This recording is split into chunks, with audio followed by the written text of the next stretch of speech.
redefining delivery models, and value creation as well. The traditional outsourcing model is also under strain from currently the H-1B visa curbs, looming tariffs, and also the threat of AI-driven job losses at the same time. This turbulence raises a crucial question. Can the crisis trigger a fundamental reinvention? For the industry, the path forward lies in using its scale not just to sustain the low-margin services, but to pivot towards building high-value AI products and platforms. For this session, please put your hands together to welcome our very special guest, Mr. Kris Gopalakrishnan, Chairman of Axilor Ventures and Co-Founder of Infosys. To moderate this session, we have Siddharth Zarabi, Group Editor for Business Today.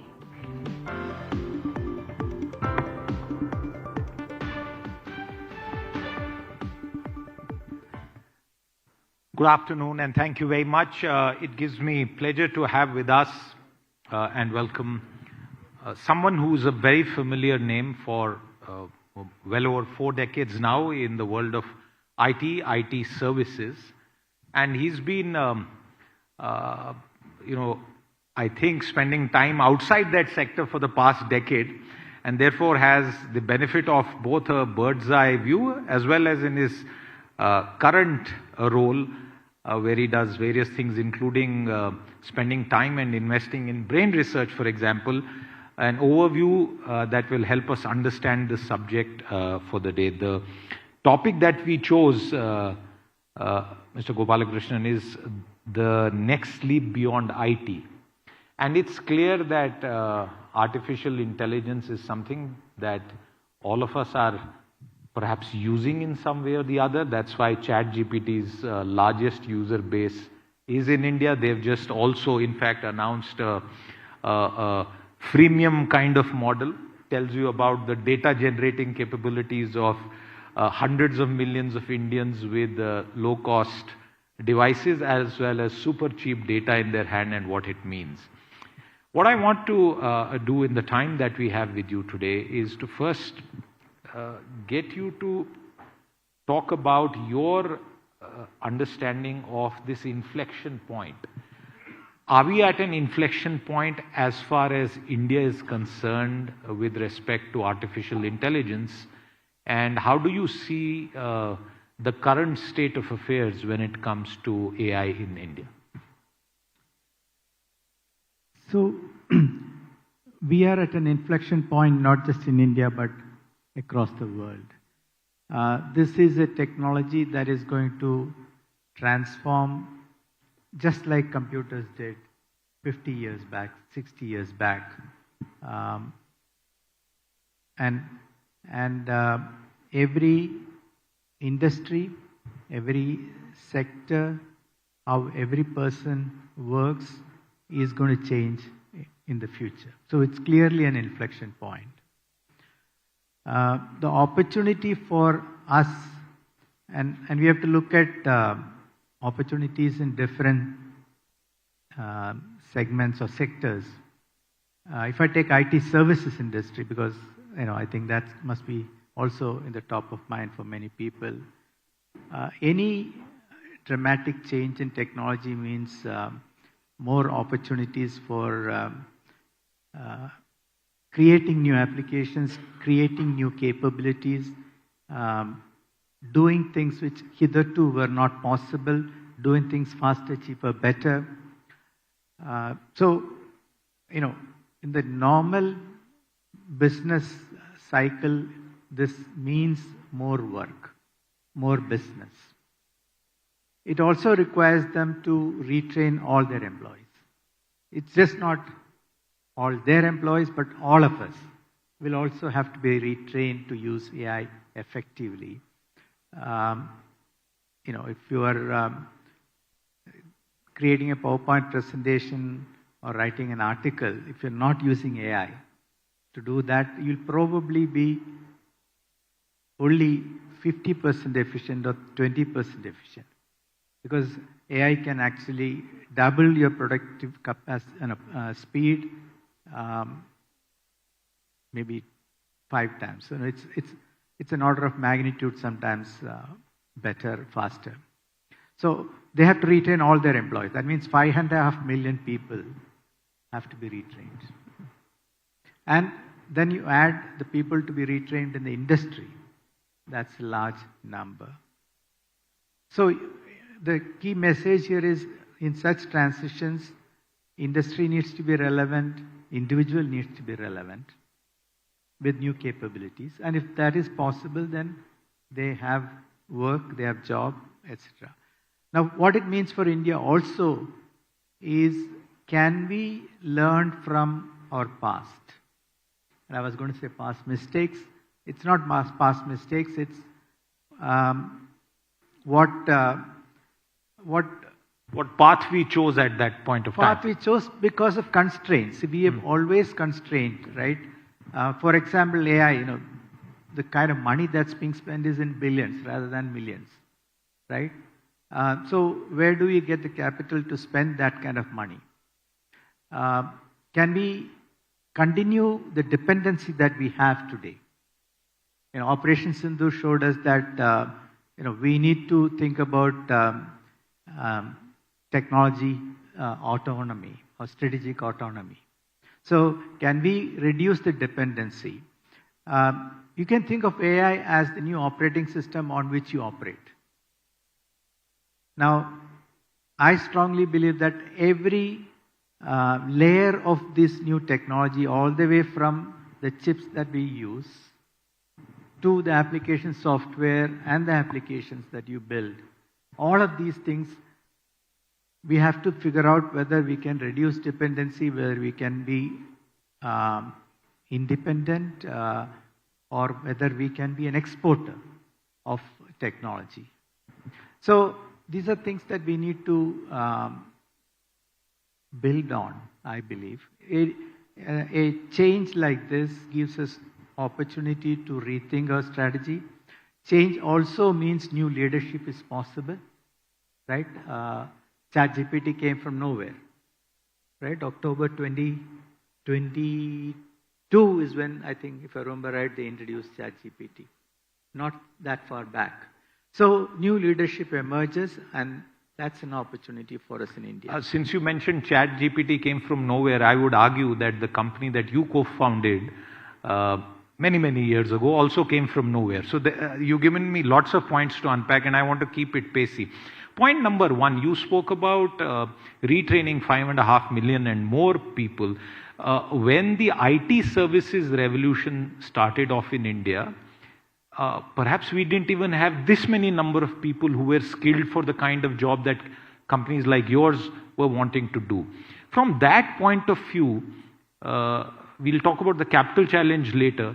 From a manpower point of view, can we argue that India is now more well-placed because of the 4 or 5 decades of experience in the broader digital arena to have a serious go at the AI arena? I believe so. And past experiences show us that we are well-placed. The industry has gone through multiple transitions. I, many years back, started on the mainframe. Probably, nobody here works on a mainframe anymore. They may not even know what a mainframe is, actually. But today, people work on the cloud with new languages and things like that. Many people now use AI prompts to write code, because that's the new natural language interface to programming. So people have gone through multiple rounds of training. The workforce is quite young still, very young. Third, if you look at, especially the IT services companies out of India, they are cash rich, well capitalized, leadership that's experienced, mature, global, and a very loyal customer base. So when you combine all that, I strongly believe that we can retrain the people. And that's going on. The numbers I hear are that we have already retrained about 1.5 million people in the industry. It's outside the industry, and forums like these give people the exposure that's required, and hopefully, there are some sessions which are more workshop oriented or experience oriented. that means they will also get trained, and they can the thing is, you can start learning by yourself, because you can take a YouTube video, how-to sessions are all over the place. You can learn by yourself also, and natural language interface. You can just speak to the computer and the program comes out. Since you spoke about Indian IT companies being cash rich with their management, very experienced, I want to ask you, why couldn't Infosys create a ChatGPT-like product? Good question. And a lot of people have asked why products don't come out of India quite often. But the business model is different, right? Again, capital, market access. The domestic market is not big enough for us to actually create a product successfully in India and then take it to the world, right? Most products really go out to the US first, because that's the largest market, largest economy, etc. And so knowing that market very well, having the marketing and the brand visibility in that market is very important. And the business model is very different. Services model is very different. Indian companies have mastered the art of services. So remote services. Is there an AI services model that we can master? Because in IT, we mastered and developed the IT services model. Yeah, so the AI services model, the previous panel talked about agentic software. It's not with people, it's with computers and software. So that model definitely will come, but then without people, you don't need to leverage India. You can be anywhere. And that sounds scary, Mr. Gopalakrishnan, because of last 48 hours, the one big headline is the Amazon layoffs. And while any company talks about layoffs in terms of cost efficiency, a lot of people are saying, well, they're doing this to sort of take out a budget to invest in GPUs. And that is a point that previous panels have also made. Is this a scary scenario? Because IT-enabled services also created millions of high-quality jobs of the kind that India had never seen before. So, job losses are going to be here in India too, especially entry-level, certain repetitive tasks, certain clerical tasks, they are all going to go away. We need to, that's why we need to retrain people, we need to move them to, so for example, when you look at business process, automation, outsourcing, etc., you can think of actually, looking at data cleansing, looking at labeling data, looking at training models, looking at checking the output from the model, because now everything has to be checked for whether it's valid, not valid, whether there's some hallucination happening, etc. So all of those things require still people, but new skills. So that's why I said if we can retrain people, jobs would be there. Okay, help our audience and those who are seeing us online understand.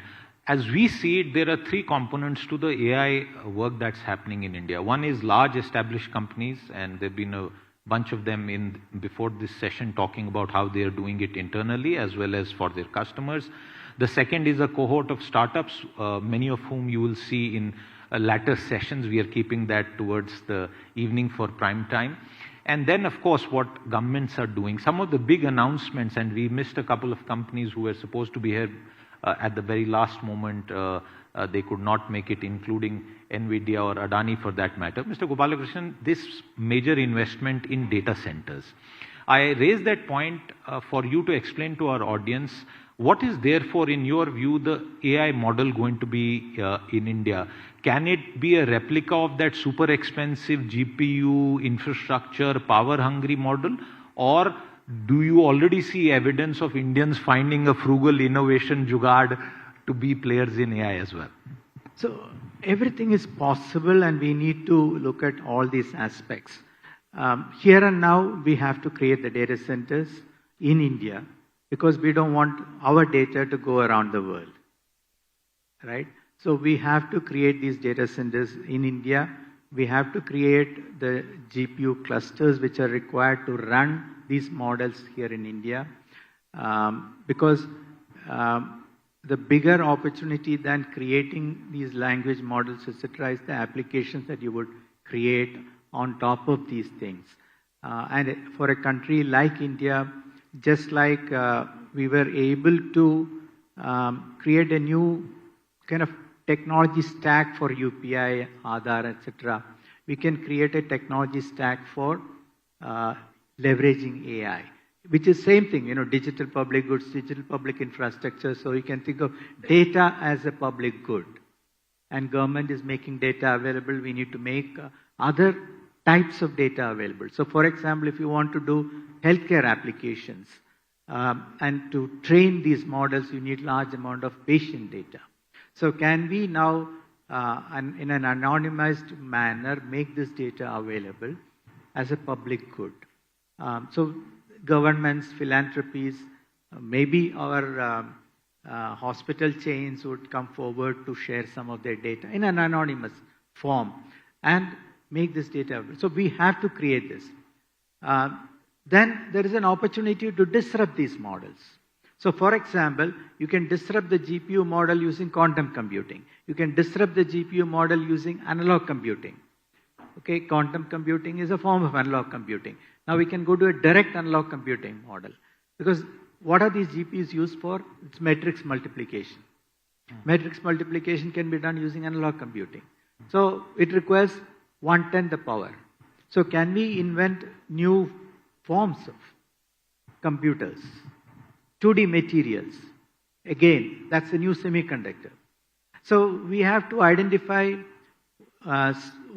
white spaces like this and start doing R&D, so that 5 years down the line, next year, 10 years down the line, when the technology changes, we can be there. And today's inefficiencies. Today, the AI is a brute force method of solving a problem. Truly a brute. You throw the power of the computing at the problem, and in unprecedented size and scale, etc. Unprecedented. So it's only a money game today. We have to now be smart enough to reinvent this. And it's possible, I believe, to do that. That's why brain fascinates me. It's 2 pounds, 20 watts of power. Right? That's it. And everyone carries one. Okay, everyone carries one. That is the true AI. I'm going to come to that. I'll save that question for later. But I want to go back to something that you triggered with your earlier reply. This is the value of Indian jugaad. I'm sure you use jugaad all the time when you set up and made Infosys the company that it is today. And see, if I may, there is jugaad and there is smartness. Okay? Adaptability. I believe what Indians are very good at is adaptability and smartness, to figure out how to do things differently, how to reimagine things. Okay? The way India Stack created opportunity for today, I think 1 billion people to be financially connected at the lowest rate. Our telecom network at 400 rupees per month, 300 rupees, 400 rupees a month, about 3,000 rupees per year. 1 GB of data every day, unlimited calls, unlimited messages, nowhere in the world. And the quality of the service is better than US. So that's not jugaad. That's using technology, science, smartness, business models to actually create a better model. I'm glad you explained it. This is food for thought. I want to come back to the other point about data. One of the things that bothers me, and I'm sure it bothers you as well as many in our audience here, which is data sovereignty. Is this a significant issue in the era of AI? As a technology thinker, do you think that the policy making establishment should act much more faster on this to protect and ensure data sovereignty as far as India and its citizens are concerned? It's more than data sovereignty. Your data is with 5 or 6 companies in the world. private sector companies in the world. So it's not you're giving your data to another country. You're giving your data to a company and 5 or 6 companies. So it's much more than data sovereignty. I think we have to address this very seriously. We have to find answers. This is not just India. This is every country, including US, will realize that there has to be better models. And you have seen several incidents in the past. During past US elections, etc., there has been accusations of people being cancelled, people's data being misused all over the place, right? So we need to have a better mechanism. And I believe this again is an opportunity for India, along with maybe European Union or UK, to come out with, I believe, sensible legislation, where data about the individual is private and they own that data. They need to give permission for the data to be used, for what purpose, etc. We have, the Sri Krishna Committee report on personal data. I chaired the committee on non-personal data. We have submitted these reports to the government. Some of these have actually been acted upon. We need to implement it. Some of the data rules which we have come up with have not been implemented. So the policy has come, rules have not come. So I believe we have to do this, and this is extremely important for us because we represent 20% of the world's population. Absolutely. You yourself said we are number 1 and number 2 for many of these companies. Why? Because the largest user base is here. I think we have to exercise our rights. Absolutely, and it's not just engines like the one that I mentioned. And if I may, yeah, all the magazines, all the authors, all the book authors, etc., all their products are being misused. Absolutely, and I think there's a very seminal legal fight underway in the United States. Hopefully that will inform transnational jurisprudence on this matter. Since we have you with us here, I also want you to address an issue that I picked up in a conversation earlier with a CEO who is attending this summit, and this is both the cost of adapting to AI for their businesses as well as the sheer pace of the change. And this was specifically in the financial sector. So there is opportunity for a financial sector company. There is also a realization that you need to suddenly retool yourself rapidly. What would you say to Indian CEOs who are looking at not just external volatility, trade volatility, visa volatility, but a very significant technological volatility underway? How should they keep up with this dramatic pace of change? It's a problem for all of us humans. The pace at which the machine intelligence is growing is faster than the pace at which humans can learn. Right? That race we have lost. The pace at which the computers can compute, right? You ask me to add up 10 numbers, I may take a minute, 2 minutes. The computer does it in millisecond, microsecond. So the machines are going to be better. Right? And this is not just now. If I go from here to home walking or running versus I take a car, of course, Bangalore roads probably will be faster walking. But that's what technology does, right? Technology gives you new capabilities. It's man plus machine. So what we need to do is leverage the same technology to learn and augment our capabilities. And that's exactly why I said, if you're not using AI, you are not being very productive. You have to leverage. Companies have to do the same thing. They have to understand where they are, what stage they are, how much money they have, come out with a strategy on leveraging this technology as quickly as possible. It's not going to be cheap because everything is now charged on a per employee basis, on a subscription model. You can't buy the technology once and use it forever. Everything is subscription. Everything is on an per employee basis. And hopefully we will get some freemium models and things like that. But that's the reason why we need Indian companies to produce Indian products, which hopefully are cheaper. And I believe it will be cheaper because the cost of doing anything, creating something new in India is 1/10 the cost. Right? You think... Just example, vaccine. India delivered vaccine to the world at $3 per dose. In US, it was $30. That's why India could supply vaccine to the rest of the world. So this is an example of how we need to get active in producing products, creating products. Are you hopeful that India could have its DeepSeek moment in terms of what that Chinese company said to have done? Will we be able to replicate that? So, the DeepSeek movement is only an example. We shouldn't go back to doing what they did. We should think forward and see whether are we doing all the right things to catch the next DeepSeek movement. And that's why I said 2D materials.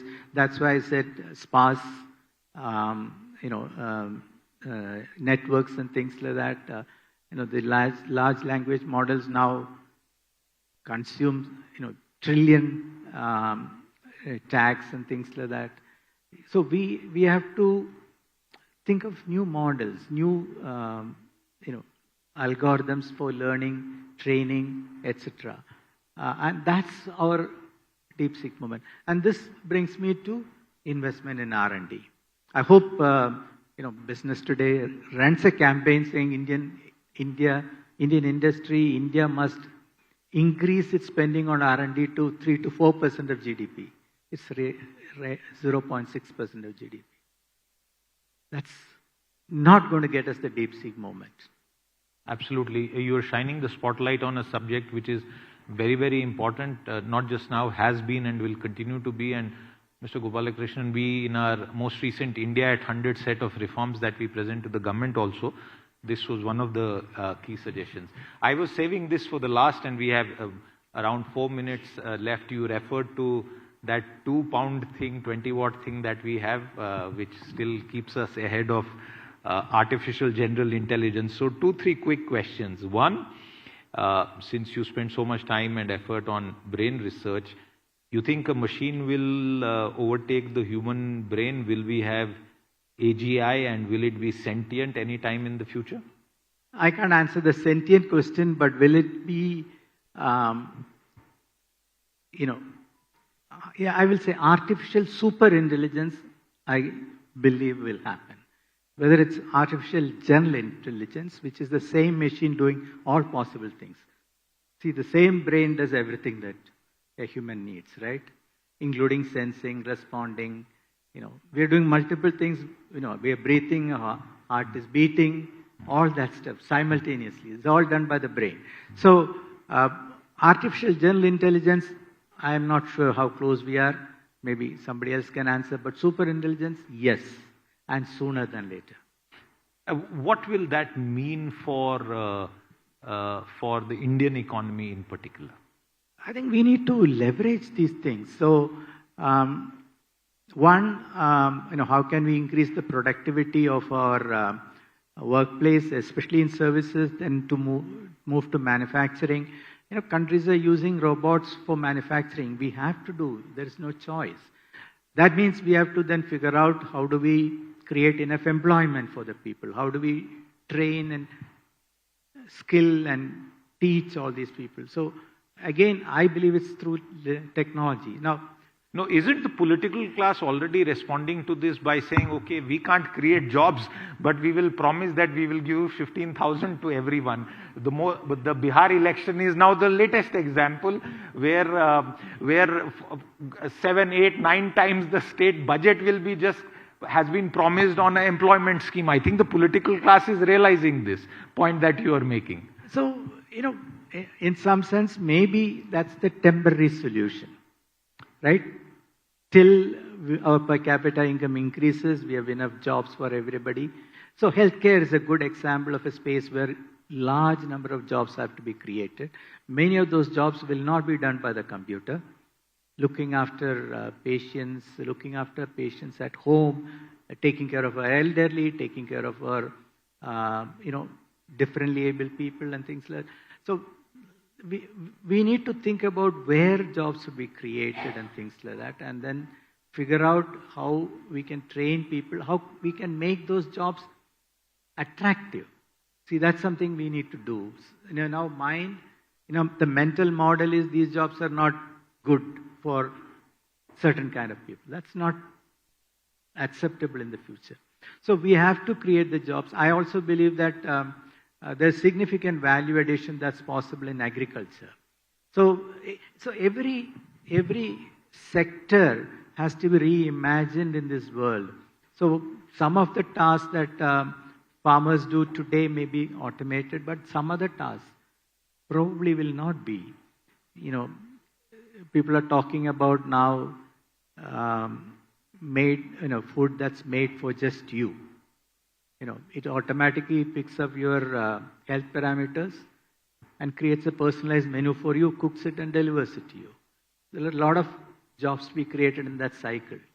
So these are the things that we need to think, and I'm hopeful that startups will create those opportunities. Absolutely, and we'll hear from those startups as the evening progresses, because I started by saying American intelligence, but it is my fervent belief and hope that Indian intelligence, Indian abilities, I will no longer use the word jugaad, Indian abilities will also show us a path and create our own model for AI. Mr. Gopalakrishnan. I'm 100% sure.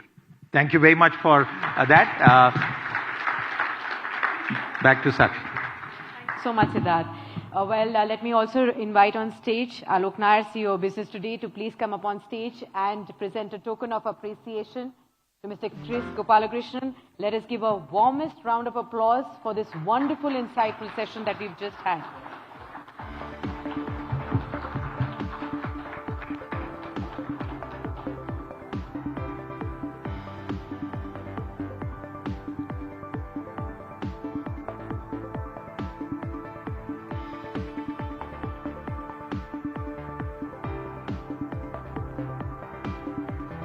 Thank you so much, Mr. Gopalakrishnan. Thank you so much, Alok and Siddharth. Thank you.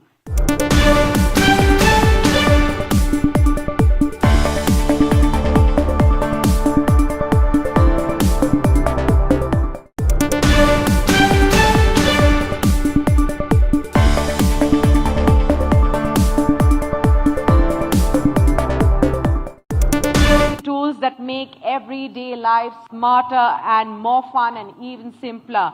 This session will celebrate curiosity, creativity, and the new generation that's showing you that you can truly lead the tech future long before